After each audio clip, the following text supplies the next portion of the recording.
Bank is 7 o'clock on Love 101. It's now time for the Morning Watch with Stokeley Marshall. Listeners to Love 101 FM are advised that the views and opinions expressed in this program are not necessarily those of Love 101 FM.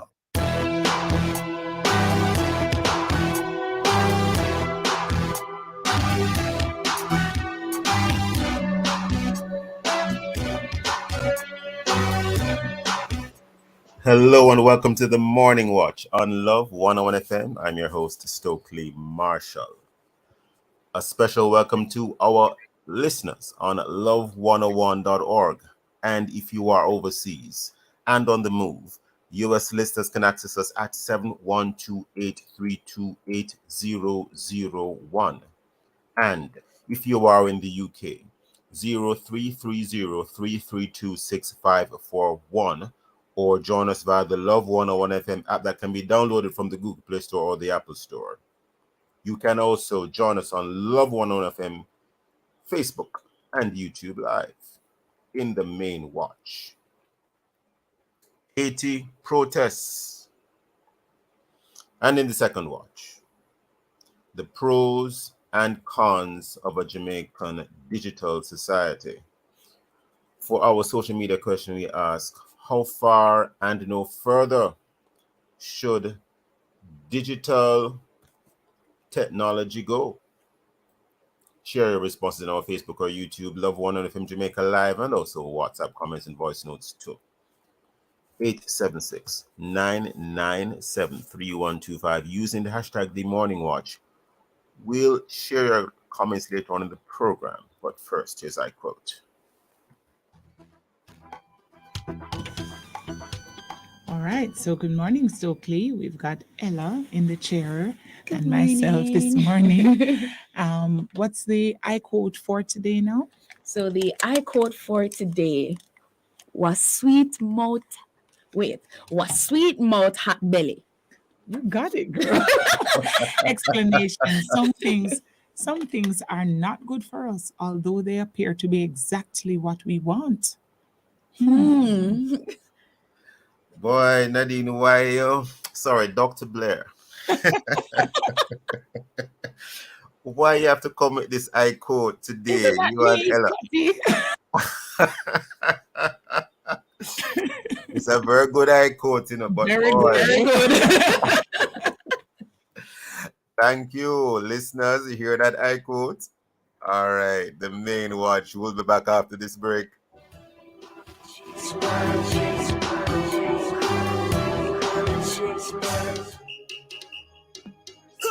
I've got love in my heart and I'm feeling blessed. Another World of Worship Wednesday is coming your way in Sada Live, 1 to 5, September 21, packed with worship and information. Stick around for prayer blast at 2 o'clock as we ring in the prayer bells of heaven. 2:15, we feature Vashawn Mitchell as our worship artist of the day. Then at 3 p.m. inside Community Conversations, we explore top places to visit in Trelawney. All this and more will come your way in Sada Live, 1 p.m. to 5 p.m.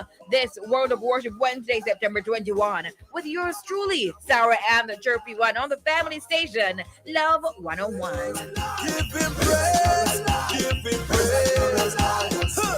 Want a birthday gift? Oreo is celebrating 110 years and giving you the gift. From August 2, buy any 5 Oreo products, expiration no earlier than August 2, and you could unwrap and have a chance to win over $1 million in cash and prizes. You have 3 ways to enter. Upload receipts to OreoPromotions.com, mail entries to Oreo 110 birthday promotion and send to P.O. Box 2000 CSO, or drop entries along with contact information in boxes at participating stores. Grand draw October 14, 2022. Oreo, stay playful. Authorized under Section 58 of the Betting Gaming and Lotteries Act. I'm Tammy. I'm Wayne. And we are the Mitchells. Our life is a busy vibe. We have our vlogging and music. Entertainment for the kids. Them love the online gaming, you see. And streaming enough shows. So whether we are at home or on the road, Flow Yardan Road is made for our vibe. Power your everywhere vibe with Yardan Road and get up to 150 megabits per second fiber fast internet at home and fully loaded mobile with unlimited social and YouTube data. Anywhere talking text plus gigs and gigs of any use data. All for a special offer of $4,999 plus GCT. Yardan Road is for the way you live. Flow, Jamaica's network. Visit discoverflow.co. Conditions apply. We all have a part to play, even if it's just staying home. And Fontana Pharmacy is here to help you stay safe. Visit fontanapharmacy.com to shop from a wide variety of products and let us deliver them to you. Need to refill a prescription? WhatsApp us. The numbers are all on our website. Try Fontana Pharmacy online shopping today. Conditions apply. It's all good inside. Know that we are family. Hello, I'm Dr. Nadine Blair, Programs Manager at Love 101 FM, the family station. Here's a reminder, a soft answer turns away wrath, but you see them grievous words, them stir up the anger. Proverbs 15 verse 1. Before you respond, stop and think. Let's reignite the love. Hello, neighbor. We are family.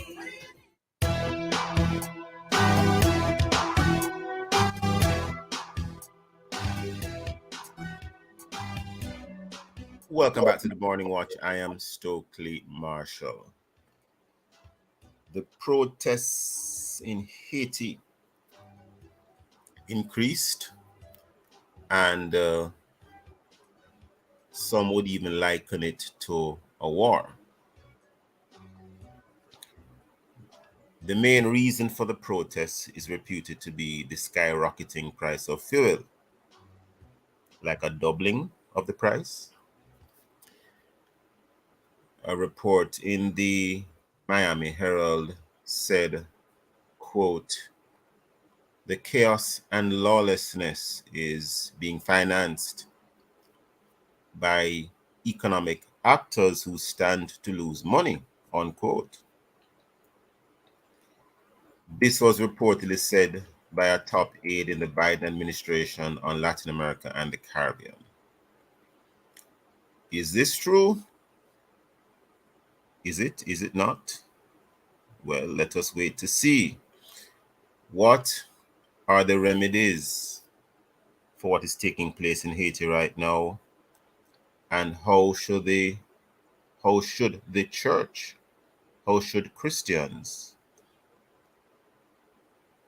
respond to what is taking place there?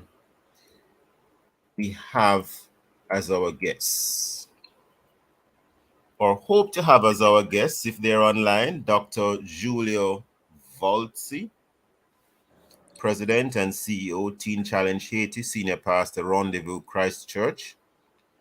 Dr. Volzi, are you with us? Yes, I'm here with you. Okay, great. Happy that you're with us.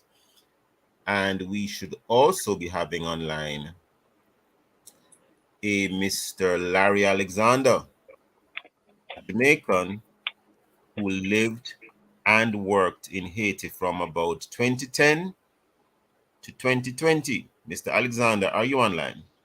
Yes, good morning, Stokeley. I'm online. Great having the both of you. Jumping right into it. Never enough time on the Morning Watch. Now, are the protests really all about the price in fuel? Dr. Volzi, I know that you're living there, and I don't want you to say anything that would get you in any hot water in your own country. But what is your view on whether it is only the rising the price of fuel that is causing this?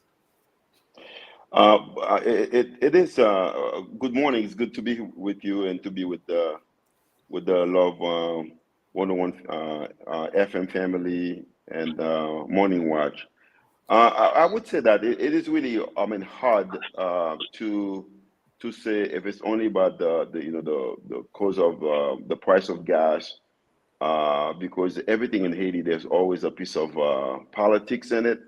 And unfortunately, politics, that's what divides people the most, and it's something that creates, lots of fear. But one thing I can say that, as I tweeted a couple of days ago, the people of Haiti, they are not evil. They are just asking for the basics, a safe place to live where they can function as human beings, food to put on the table, education for the children, That's what they're asking. So for me, although if it was paid by a different group or if there are other people behind it, but one thing that I know, the people of Haiti, they are in misery, and I believe that things need to be changed. It is not right for people to be living in this condition. So I don't have all the details, but I live in Haiti. It is difficult. And the people, the Haitian people, are suffering, and to raise the gas in addition, and it's not gonna be it's not for the well-being of the people because they don't have enough to live. They cannot meet their daily needs. So therefore, so I don't have all the details, but I can tell that the Haitian people are suffering right now. I gather that it is the government that controls the price of fuel in Haiti. Is that correct? Yes, because the government is subsidized the gas as right for years now, and so it's pretty much the government they don't have much resources themselves, so it's quite a heavy load for the government, and they feel that if they raise the price of gas and that money they can use it for education, for other goods, which is I mean the whole idea behind it sounds pretty good, but normally with this type of plan, the outcome always shows something else. So therefore, you don't have the guarantee that they're going to use the money for that, or if they're going to have the opportunity to use the money for that. However, what I'm saying that myself is we have people who are suffering. They have no jobs. They can't afford it to send their kids to school. They don't have any food on their table. The level of And Dr. Volsi, what is it like on the streets of Haiti right now, Port-au-Prince and other parts of the country? well, for the last week and a half, it's been total chaos. However, this Describe morning what you thing. mean by chaos. Well, I mean, let me tell you this. The last time I was out I myself gather, was I gather that many persons are shuttered in their homes and really can't come definitely, out because of the yeah. violence. The last time I went out myself was Sunday. I believe it was a Sunday. If I remember the date was Sunday the 10th. I believe I went to church, and then I went to a friend for dinner, and then I when I made it home on Sunday evening, and then so You have this not today is left your probably gonna. home since I've the not 10th left of my home September. since. Yeah, yeah. Since So about the 10th of September. the 10th of September, yeah. So I'm getting ready to go out today because things are a bit much better now.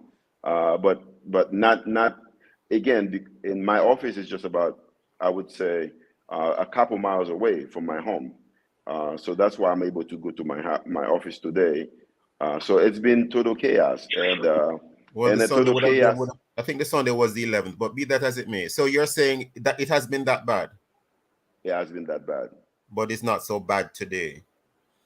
Uh, It's not so bad today, probably on the street, but and on the on the dining table, it's still bad.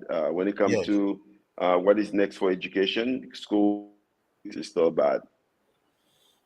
Larry Alexander, if you mind indicating what led you to live in Haiti for that 10-year period and what was the experience like for you? You just heard Dr. Volsi. Good morning, Stokeley. Good morning, Dr. Volsi, who I know very well. Good And morning, good my friend. morning, WFM Morning Watch listeners. Yeah, I went to Haiti in 2010 as part of a team from Jamaica Brothers to establish our business there, the Jamaica Brothers business in Haiti. So we established a poultry operation running on similar lines as we do in Jamaica, with being fully integrated from hatchery to feed mill to road farms to processing. So that was my reason for being there. Anything Dr. Volsi said surprises you? Not at all. Not at all. My first, I went into Haiti in 2010, which was, if you remember, that was the year of the earthquake in January. Yes. We went in August. Yeah. And Haiti at that time was a very difficult place because of the earthquake effects of the earthquake in parts of the country, especially in the city Port-au-Prince. But there's a lot of hope that Haiti will be rebuilt in a better way because there was so much devastation. There's a lot of international goodwill.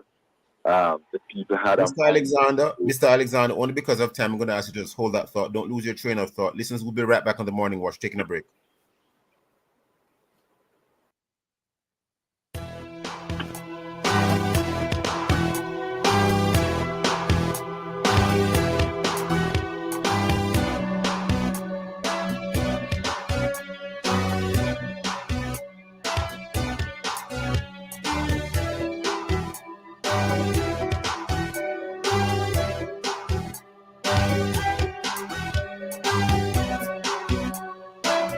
Get better coverage for yourself and your family as low as $800 a month. The time buy JN Life Vest from JN Life Insurance is $715 and a half.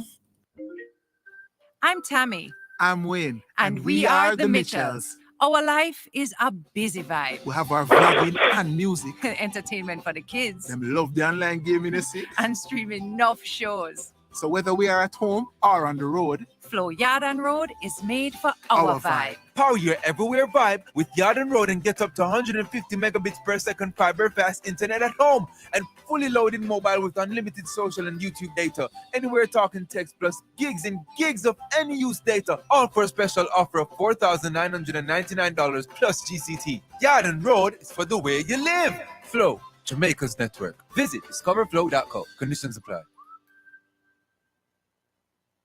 8884 Gas Pro. That's the only number you need to know. 8884 Gas Pro. Safety first, that's for sure. We feel it right. So when you're ready to light, day or night, the blue flame burns bright. So when you time you need cooking gas, call Gas Pro and you get it fast. 8884 Gas Pro. Get attached to the one you know. Gas Pro, gas professionals.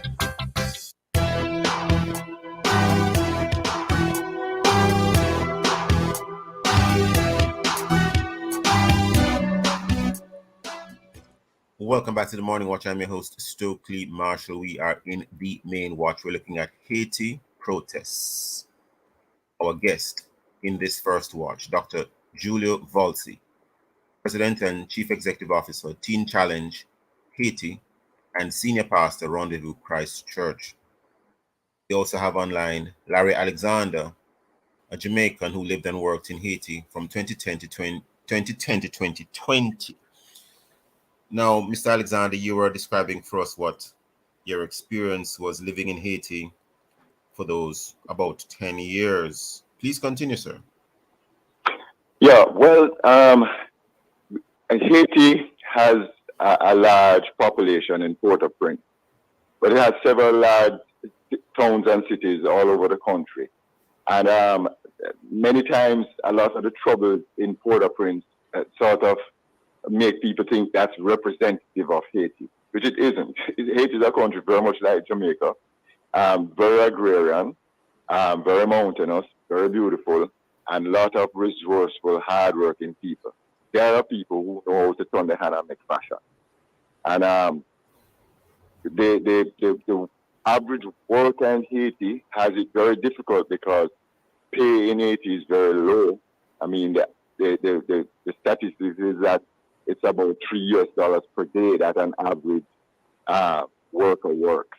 But Haiti is also very, very unusual in that it has extremely rich people in some areas living amongst all these people, the multitudes of people who are very poor. So the inequality fuels a lot of the troubles in Haiti. My experience was very good in many parts with interacting with the farmers and the young people in Haiti, and I saw it as a country that was aspiring to overcome its troubles, and young people really wanted to make headway in Haiti. But, Mr. Alexander, are you still with Jamaica Brothers? Sorry? Are you still with the Jamaica Brothers? No, I'm retired. I retired in 2020. Do you nevertheless have any information or ideas to how Jamaica Brothers is faring now in Haiti with all of what's taking place there? Well, like every business in Haiti, I mean, the insecurity in the country has made it extremely difficult to operate. You can't move your goods or your input supplies freely. Um, Even while I was there, we lost a lot of our trucks with goods, with feed or with eggs. Why? There are certain roads leading in and out of Port-au-Prince, which the gang control certain choke points on the road. The gangs control certain what, sir? Choke points, certain areas, which people know that approaching this area, it is likely you could come up on a barricade with gangs. Your vehicle could be confiscated to help to make the barricade or confiscated to take the goods. And the company lost several trucks, you said? Yeah, we lost quite a bit of our supplies and our products, even while I was there, and it's that. I just want to be clear on what you're saying, because it's also a bit of news that you're giving us here in terms of a news item. Dr. Volchi, is the violence that you have seen confined to Port-au-Prince, or to what is it like in the other parts of the country? I live and work in Port-au-Prince myself. But in the news, yes. It's not just in Port-au-Prince. It's all over the country. And the for example in Gonaïve area, yes. in Jacmel, in Okai. So I'm missing a few departments is it confined to the urban centers? Is it confined to the urban centers? What about in the countryside, so to speak? Well, we call this countryside, but many in the capitals of that particular department. But it's mainly in the urban areas, I would say. Yeah. But it's the people in general who are standing because they are. Have we lost Dr. Volchi? I'm back here. I'm back. I'm back. Okay. Can you hear me? Yes, I can hear you clearly. Go ahead. And I also gather that telecommunications or telecoms companies are down in Haiti. Maybe you can comment on that, Dr. Volchi. I'm sorry that I lost you because someone tried to. Can you hear me now? Yes, we can hear you, sir. Go ahead. I was also commenting that I gather that telecoms companies are down in Haiti. You said telecommunication? Yes. Well, Haiti is a special land. I would say that as I'm talking to you right now, there is nothing that is working well in the country. I see. Nothing. Yeah. I see. I can just imagine it must be quite treacherous in many respects there. No. What is the real problem in Haiti, Dr. Volchi, as far as you're concerned? What's the real problem in Haiti? The real problem is there's a vacuum of leadership in the country. Your current president is Ariel Henry. He's not a president. He's a current prime minister. He's the current prime minister. There's a vacuum of leadership in the country with the system. And I think he's acting. Is he acting? Well, he's the prime minister. He's the prime minister of the country. Yes. But it's more than Ariel. It's more than Ariel. It's a system in this country. It's a country where our leaders seem to be more selfish. They're more concerned about their well-being than the people. With the system, the system itself is keeping the country behind, and plus with a heavy influence of the international community, because whenever there's no leadership, no one can lead. So the international community have quite a influence over the country, and as a result, it created a total confusion. It's a dark market, and it's just it's very frustrating to be in a place where when you really look around, it looks like no one is really concerned for the well-being of the country or of the people.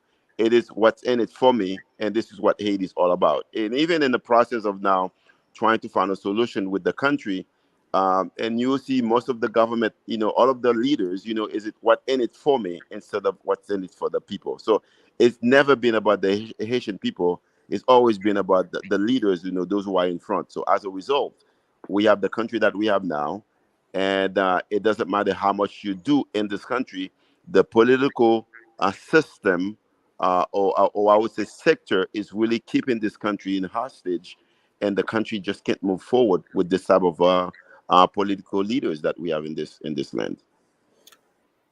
The Prime Minister has indicated to the people in Haiti that they should have patience. What seems to be the current mood of the people? You did indicate that you're going out today, having regard to the fact that the tensions and the violence in the capital has subsided somewhat. What is the mood of the people, Dr. Balchi? Well, I'm sure the Prime Minister has more information than I do, because he's the leader of the country. But there's one thing that I know myself. I live in this country. I pastor a church with I pastored over 5,000 people. I have about 200 people in my staff who are working or are part of our ministry, either our church, our organization, the business. The people of Haiti, they are hungry. They are tired. They don't have any hope. Our young people are leaving the country. 85% of the Haitian people want to leave this country. I gather have that some of them would like to go to the Dom Rep, which is next door, and it's causing concern for them. Well, not they don't want to go, but a lot of them are moved to the DR. They are in the DR, they are in the US and Canada. I mean, anywhere they could go except from being stay home, because the Haitian people, they are tired with what's going on. And I believe that like I said, the Prime Minister, he knows way better than I do because he is the leader of the country. But one thing that I know, we have a vacuum of leadership in this country, and the problem of this land cannot be fixed by one person. It is time for us Haitians, to unite for the well-being of the country, understand that we have been responsible for these people, and the people they need help, they need leadership, they need someone to lead them, they need someone to The Prime care, Minister, to the think Prime for Minister has the indicated well-being that, of the land. Dr. Valchi, only because of time I'm interjecting, the Prime Minister has indicated that fresh elections will be held as soon as possible. And if You any cannot comments have on that? election in this. Well, you cannot have election in this mess. In order for people to go vote, you have to have stability. There's no stability. I cannot go downtown right now, and I live about about 5 miles away from downtown Port-au-Prince. I cannot go that right now.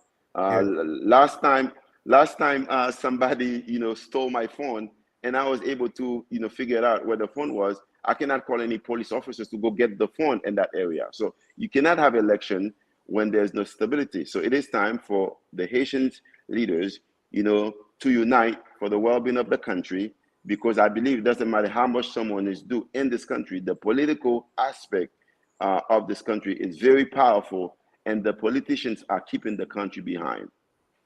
Larry Alexander. Yes. Reflective of anything you experienced when you were living in Haiti?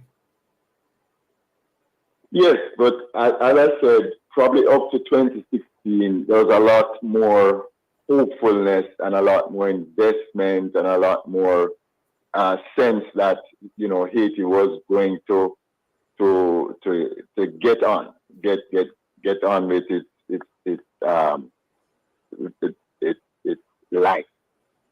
But since all this unrest, and especially since the assassination of President Jovenel Moïse, and as our friend Dr. Julia just mentioned, things have really gotten from bad to worse. And it reminds me that in the Proverbs it says, "Hope deferred makes the heart sick." I think that's what has happened to the Haitian people. Their hope has been deferred for so long that their disillusionment and despair and desperation, all those B words have taken over the thinking of a lot of the people, that there is no hope. as Dr. Vulture mentioned, the young people don't think there's hope to make a life in Haiti. Where there's no hope, uh, people really do desperate things and people really make desperate moves. And that's a lot of what's driving the problem in Haiti. A lack of hope, a lack of a clear vision that things are going to change if we continue, if we go on this path. Mr. Alexander and Dr. Volsi is acute. Mr. Alexander and Dr. Volsi, I think we have to leave it there because of time, and there's clearly more to see coming out of Haiti. I want to thank you both for your time and for your thoughts, and we will watch to see what the developments are. Listeners, please stay with us. We'll be right back on the Morning Watch.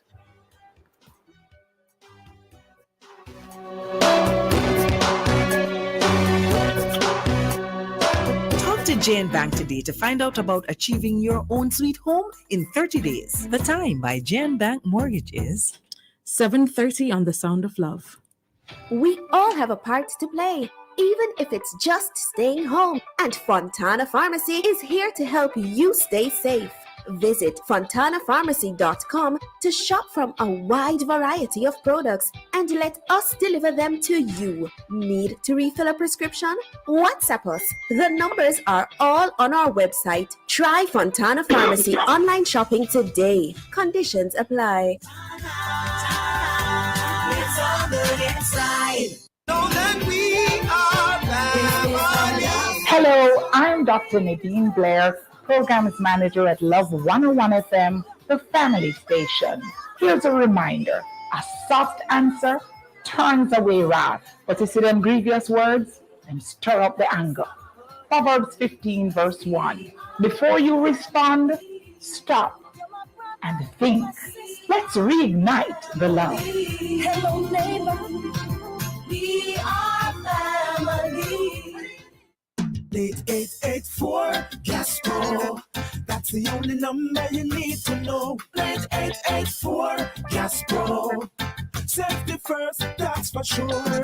We feel it right. So when you're ready to light, day or night, the blue flame burns bright. So when you need cooking gas, call Gas Pro and you get it fast. 8884 Gas Pro.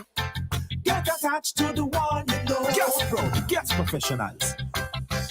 After the first year, your little one's brain continues to develop rapidly. NAN3 with its advanced formula, specially designed for children from 1 year, keeps their development on track, helps nurture their possibilities with the exclusive combination of optimized protein, HMO, probiotics, and DHA. NAN3, nurturing their possibilities. NAN3 is not a breast milk substitute. It is specially suited to children from 1 year onward. Rata just got better with a new Prime Rata on Digicel, Jamaica's #1 LTE network. Serious? With up to 15 gigabytes of any use data, up to 2,500 minutes for calls. Plus dedicated data on Digicel apps, which now includes data for Spotify, Apple Music, and HBO Max. There's no better plan for all your content needs. Say less. Never get a plan up on the My Digicel app. Mr. Rata! Activate a Prime Rata bundle today for as low as $195.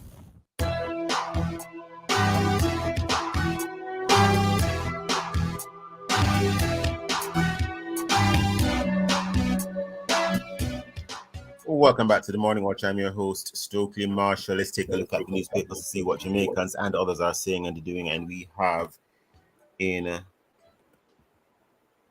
the Gleaner, the Jamaica Gleaner, official, Canada likely to drop vaccine requirement to enter. The Jamaica Observer, caption, crime quarrel. Government under fire from PSOJ opposition. This story by Jason Cross. Those and many other stories in both major daily newspapers. Coming up next, we'll review some of the feedback from our Facebook and YouTube and WhatsApp question, which is, how far and no further should digital technology go? If you haven't done so yet, leave your responses on our Facebook or YouTube, Love 101 FM Jamaica Live, and also WhatsApp comments and voice notes too. 876-997-3125 using the hashtag The Morning Watch. We'll be right back.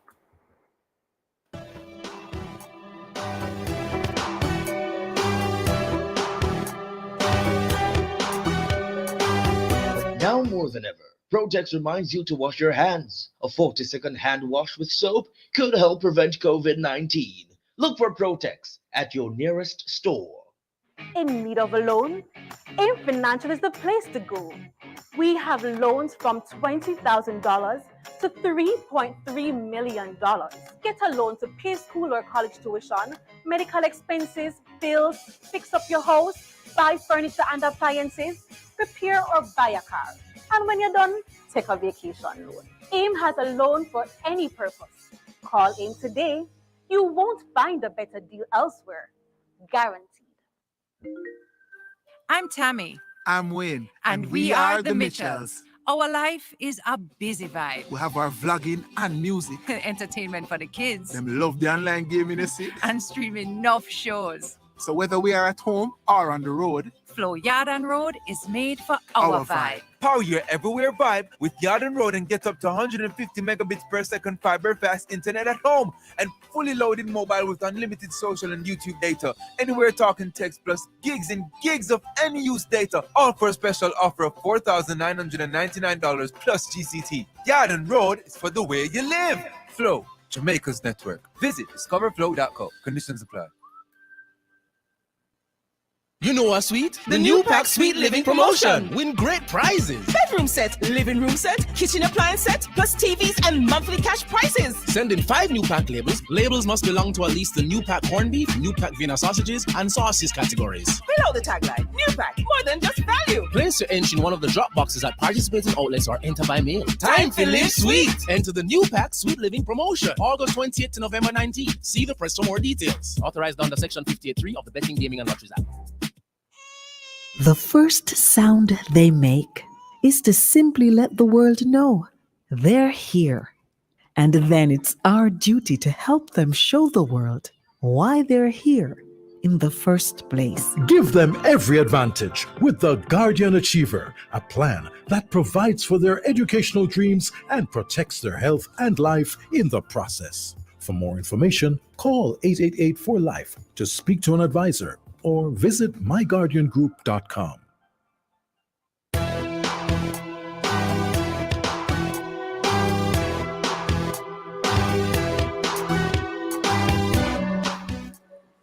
Welcome back. You're tuning to the Morning Watch. I'm your host, Stokeley Marshall. Let's join Dr. Nadine Blair for a look at how our Facebook and WhatsApp friends answer today's question: how far and no further should digital technology go, Dr. Blair?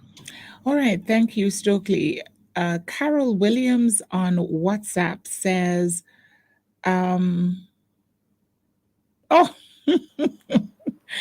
she says, I quote, "Therein lies the answer. Was sweet mouth, hot belly." Cherry from Spanish Town says, "Based on what I have been seeing around the world, there is no limit where man will not use technology platform in any means or forms to take them." But I guess she's just stating what is, but not what she would like, where she would like to see it stop.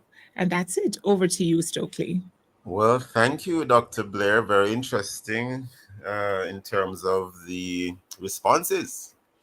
How digital savvy are you? Do the benefits of a digital society outweigh the disadvantages for you? Can going digital go too far? With the advent of COVID, the world, including Jamaica, has become a lot more dependent on and demanding of digital technology. Does this mean we are more efficient? Is this what progress really means? What are the pros and cons of a nearly full digital or even a full and complete digital society? Our guests today to look at what could be a weighty issue. Trevor Forrest, founder, CEO, 876 Technology Solutions, and Professor Sean Thorpe, head School of Computing and Information Technology at the University of Technology, Jamaica. Good morning, gentlemen. How are you both? We have them on.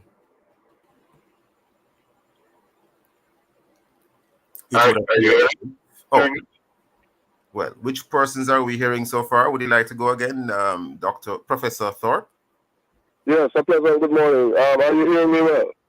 I think so, yes. And Mr. All right, Forrest? good morning, yes. Mr. Forrest? Stokeley, I've now become the dean of the faculty of engineering and computing, just to give you an update there. Yes. This is a weighty issue indeed. And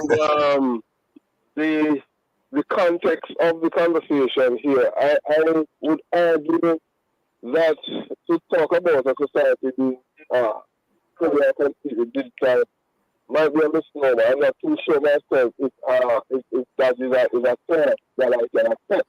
The only challenge I think I'm having, sir, is that there's a little bit of an I don't want to say it's an echo, but there's a little bit of a effect coming across when you speak, so we're not hearing all of your words very clearly. There's a little bit of a muffling. So let's try again. Do the benefits of a digital society outweigh the disadvantages? For example, you can have convenience, but at the expense of loss of privacy and the prospect that you're always being tracked with every keystroke. Starting with the Professor Sean Thorpe, any comments on that? Okay, I think this connection is a bit bad. I'm not hearing you. I didn't hear the last thing you just said. Please repeat that. Interesting, we're having a conversation on digital technology and we're having these technological issues. But yes.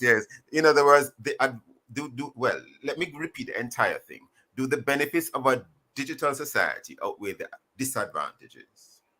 For example, let me finish. You can have convenience. You can have convenience. Of a pandemic, we're still in one. We have seen very clearly the fact that there has been a heavier reliance on the use of technology. And when we speak about, digital, we are recognizing that we have a heavy reliance on technology, use of computers to get through our daily lives. Where we are with that is the fact that most of what we have to do in today's world, from traditional banking moves to digital banking, to even the basics of medicine, to telemedicine, across all areas of the society, there has become an increased reliance on the use of technology, and by virtue of that, we have been seeing significant advances and benefits in terms of faster turnaround time in many of the services that come to us through the use of technology. So I would fully agree with that particular point. Yes. Going forward, I think the society as it is now, and seeing that a generation of Zoomers are here with us who have been born in the technology, they are digital native. The culture that we will have around us over the next 10, 20, 30 years is that everything that we do will have an increasing reliance on that technology just for day-to-day survival and otherwise. Understood, Professor. But are you seeing a downside? For example, loss of privacy. Are you seeing a downside? Okay, so that's an interestingly different type of conversation. It has a two-edged sword. You will have to trade some level of privacy to keep using the technology. And we have already, for years beyond now, been trading on that privacy. Many of the services that we have are public, in terms of how technology is used. So I'm not discounting the fact that persons' personal identifiable data should not have, its place in terms of usage. But we have to trade that personal identifiable data every day to do business and to engage traditionally out there. So I think there is a dichotomy in that particular conversation. Definitely. I want to bring in Mr. Forrest before we head to the break, only because of time, Professor. And Professor, I'm interjecting because I know you're on the phone and I'm on StreamYard. There's a delay. Mr. Forrest, any comments before we head to the break?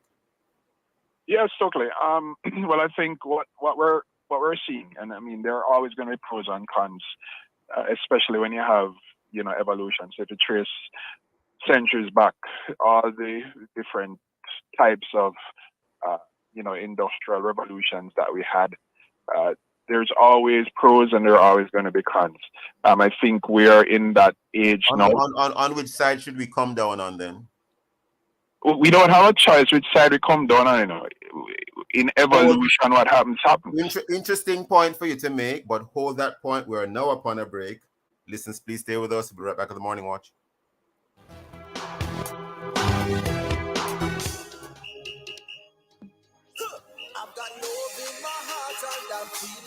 Another World of Worship Wednesday is coming your way inside Alive, 1 to 5 September 21, packed with worship and information. Stick around for prayer blast at 2 o'clock as we ring in the prayer bells of heaven. 2:15 we feature Bashan Mitchell as our worship artist of the day. Then at 3 p.m. inside Community Conversations, we explore top places to visit in Trelawney. All this and more will come your way inside Alive, 1 p.m. to 5 p.m. This World of Worship Wednesday, September 21, with yours truly, Sarah and the Chirpy One on the family station, Love 101.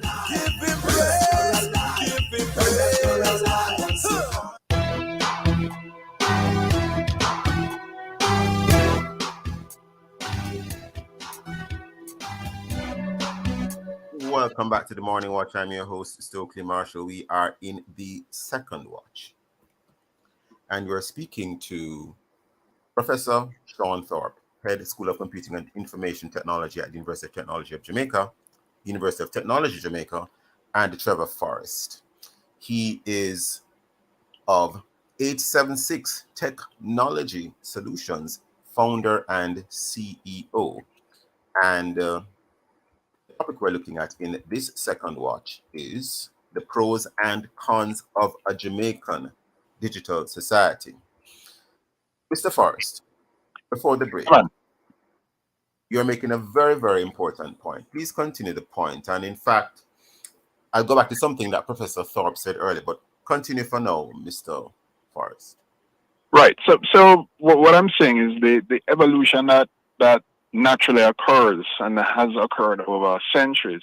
That's what we're seeing now. We had, the Industrial Revolution, and now we have, what they call the fourth Industrial Revolution, which is the information age. The thing about it is it's going to happen.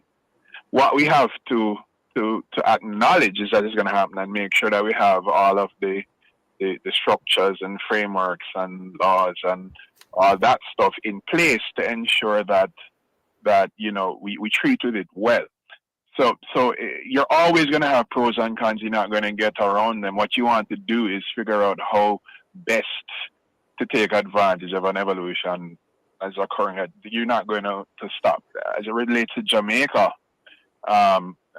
becoming a digital society, again, as a country in the global marketplace, we don't have a choice. That's where everything is going. And if we intend to stay, competitive in the global marketplace, we have to move that way too. What we have to do is figure out what structures need to be in place to ensure that when we move down that road, our citizenry is protected, or our country, or governments, or exports, or products, and all that stuff is protected, so that we can take best advantage of it, but at the same time protect our citizenry and our country from the obvious dangers that come along with evolution of this nature.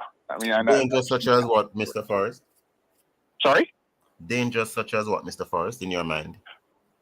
So, well, think about this, and there's always a question about privacy and how the information is used. But think about this irony. This morning, you're asking people to go on Facebook or Twitter or WhatsApp to give feedback about digital technology and how far it should go. And one of the biggest concerns they have is privacy. The fact that they're actually using these technologies means they've already surrendered a certain degree of privacy. Right? Now, did they think about that before they started using the technology is the question. And what that brings up is I'll reframe that, or reframe it, Mr. Forrest. Did they even know that they would be giving up some of their privacy until after the fact? Exactly, and that's what I'm saying brings up one of the biggest pillars of going digital or a digital society, and that is the issue of digital literacy. I think that people don't fully understand what they're getting into when they move fiercely into the digital realm, but we haven't done a good job, and it's not innate to us, but we haven't done a good job as a nation educating people. So not only do we have a digital gap, but we also have a digital literacy issue.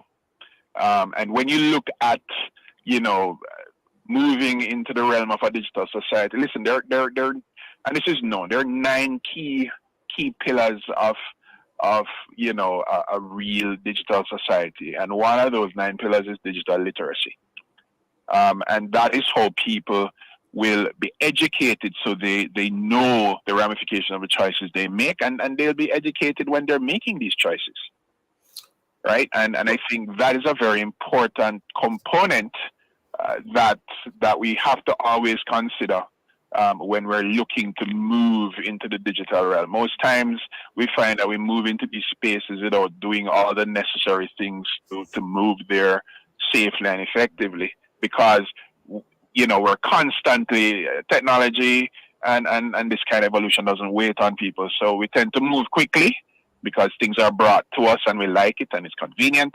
But it's important that we understand and make sure that our citizenry understands what it is moving to a digital society and moving and playing in the digital realm means. It's very important. Very important indeed. And I I want to bring in Professor Thorpe. Is that you coming in there? Yes, I'm still here. Go ahead, please. Yes. I wanted to raise this with you, sir. Should we always maintain a manual application alongside the digital one? I'll tell you why. For example, you could be doing business somewhere. It even happens right now. You go to some place to do some business, and the person's waiting or told the system is down. You have to wait a little bit. Now, while the system is down, in some places they may have some sort of manual application they can use in the interim. In other places, it appears as if they don't. They literally have to wait until the system is back up for things to continue. Any comments on that, sir? Yes, there's a whole culture of change where this is concerned. You still have in many organizations, local and abroad, that you have manual systems still being run side by side with the digital platform for the very reason you just raised.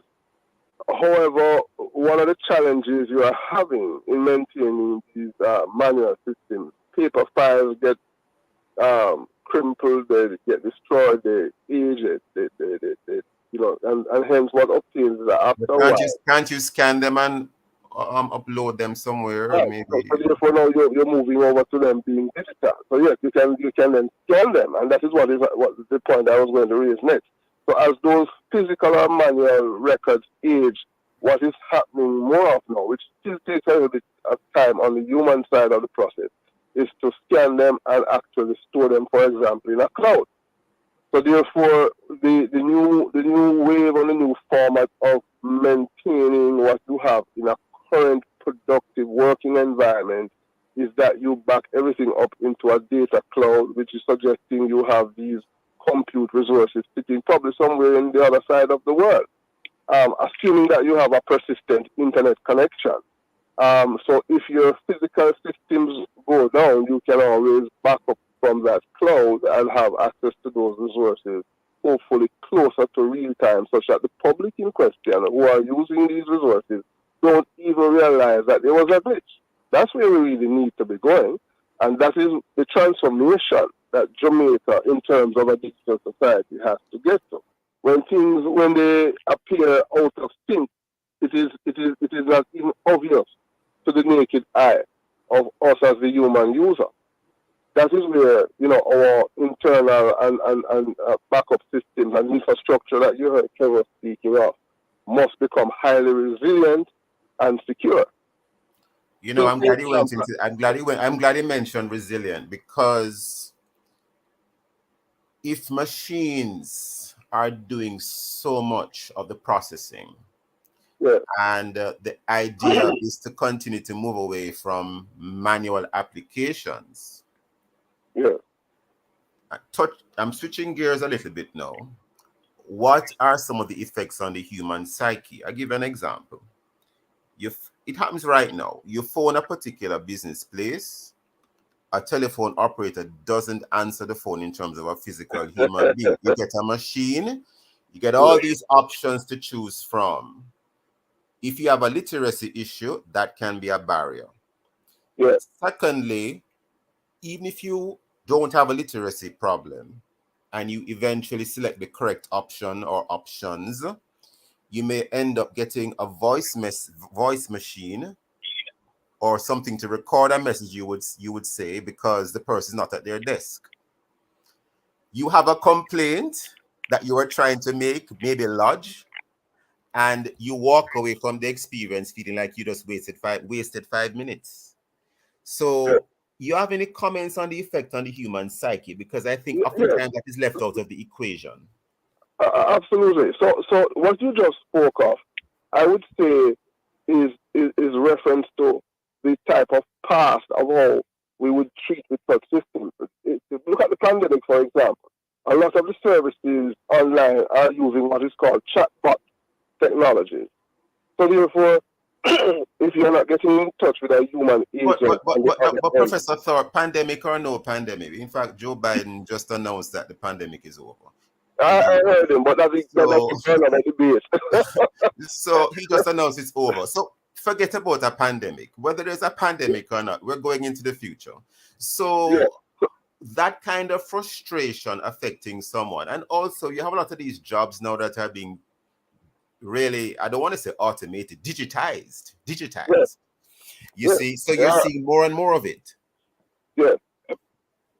No, it is going to become a new norm. The human psyche that you just spoke of, yes, it is going to become a new norm. As a matter of fact, I think many of us, including myself, have become quite comfortable with the fact that if I have to speak to a chatbot as it relates to a service, and I find it somewhat pleasing some of the times because I might get too fast in some instances with the response on a particular query than just relating or relying on the single human agent. This is where artificial intelligence has gone in computing. It has sort of raised the standard in terms of the responses. I will argue that by 2020, 2030, 2040, it will become a regular way of life. If we were to conduct this interview again in 20 years, right, this would even be an issue, because that is where the entire psyche of how computers and the use of them are actually enabling a smoother working environment. So I don't think it is really a major issue on the human psyche. Not at all. If I speak to my 10, 11-year-old son now, he's in high school, and we have this discussion, he'd rather talk to a chatbot to address a particular question he has about his game. Or my older son, who actually is who has a problem with a new computer he bought. He buys it at a store abroad. He uses the chatbot to assist it. So he's not necessarily seeking to relate to the human. I guess the downside... I want to raise something about the human that you just touched on, Professor Thorpe. Yeah. I'm not leaving out, omitting Mr. Forrest at all. Yes. The prospect of people not being employed anymore because more of their jobs are being taken over by AI, artificial intelligence. Any comments on that before we wrap? Professor Thorpe? Yes. My quick comment on that. I think it's creating a new opportunity for a more highly skilled workforce. It gives the entire... And what about those left behind, Professor Thorpe? No, I would not say they're left behind. You would not say they're left behind. Mr. Forrest, any comments before we wrap? Well, I mean, there is so much to comment, and I fear we don't have enough time to do that. But just to say this, what you're going to find is that there's undoubtedly going to be an effect on the human psyche, because if you think about it, 50 years ago, people had a completely different view of distance before the motor vehicle came around. We had a completely different view of communication before the internet came around. right? So as we move more and more digital, undoubtedly is going to affect how we communicate and how we view the different modalities of communication. What is important for us to do is to ensure that I think we're totally out of time. I think we might have to pick up another time if possible, but I believe we are now totally out of time. Mr. Forrest and Professor Thorpe, thank you so much for your time and for your thoughts. Very interesting conversation. We should continue this another time. Thank you all listeners for being with us, and join us again tomorrow as we look at other topical and controversial issues. And of course, visit the Love 101 FM YouTube and channel and Facebook page for this and all other Love 101 FM programs. And of course, download our Love 101 app and stay connected to us, the #1 gospel station in Jamaica. Thanks to our producer Kathy Gale and to our guests. I am Stokeley Marsh, and I'll be back in the morning with Dr. Nadine Blair. The NHF is here for you.